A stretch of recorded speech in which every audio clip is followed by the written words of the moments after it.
waliwo omusiru gwentera okulaba muyita Julie Mutesasira, yali mukwano gwange nayingira ebisiyaga, naye teri muntu ayagala kumenya balala ng'omuntu eyamenyeka edda.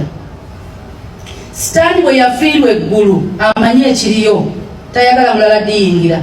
Julie Mutesasira kampeyini ye yakulaga nti ebisiyaga kyekisinga obulungi, era bwe yavaayo n'akyogerako ng'akiwagira amuwaana namupositinga, naye ani amumanya okujjako bannayuganda. Nali omu ku baali baagala ennyimba ze naye si muntu, era n'olimba bwe nduwulira nkyasumulwa Katonda yakozesa endogoyi okwogera. Era sobola okukeera ku makyanga oluyimba olukusumuludde aluyimbye si mulokole. Tekitegeeza nti muntu mulungi, endogoyi bwe yayogera tekyagifuula muntu. Teri asazaamu degree nti professor yagudde eddalu katugisazaamu kati beebo, naye abaana tulina obbawulira nti ba role models. Tokitegedde kyeŋŋambye.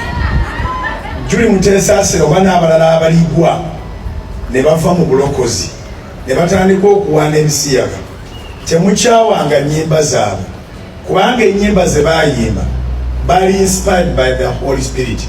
Kati bye bakola bali inspired by the evil spirits.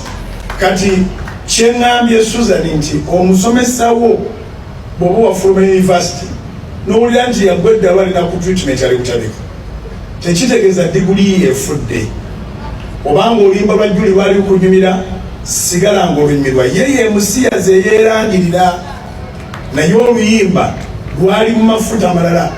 So musomesa wo bw'agwa eddalu, diguli yo togiyuzanga, osigala wasoma ng'akyategeera. Ekitegeeza tovanga mu kanisa kubanga omusumba yagudde oba yakufeze. Ensonga z'ebisiyaga zitabudde mukyala Bugingo omuto Suzan Makula Nantaba n'omuyimbi Julie Mutesasira. Kakati noono entabwe zivudde ku omu kulangira munne ng'ali ku kituuti. Ebipya bizuuse gy'osinzidde, weebale nnyo.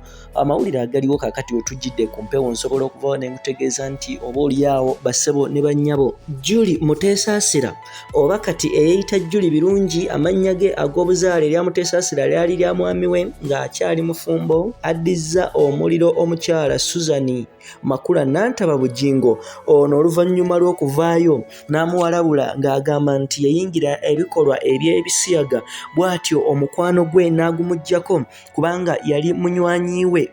Wabula omukyala Julie Birungi, ngamba Julie Mutesasira, avuddeyo n'agamba nti wabula Suzan Makula ndi musiru nnyabo, olimba mukwano.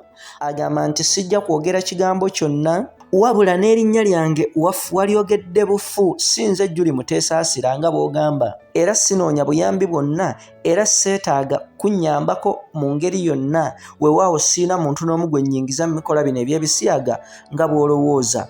Buno bulamu bwange era bujja sigala nga bulamu bwange buwulira Yesu, okwagala kwe obwesigwa bwe kyekyo kyokka. Bw'ati bw'amuddiza omuliro. Era kubanga omukyala Suzan Makula abadde akyasanguza lunye nti nga waali omukwano gwe, omukyala ono nga we yali mukwano gwe, Julie Mutesasira ayongeddeko n'agamba nti Suzan yazannyanga ennyimba zange kubanga nazitwalangayo ku mukutu ogwa soloti.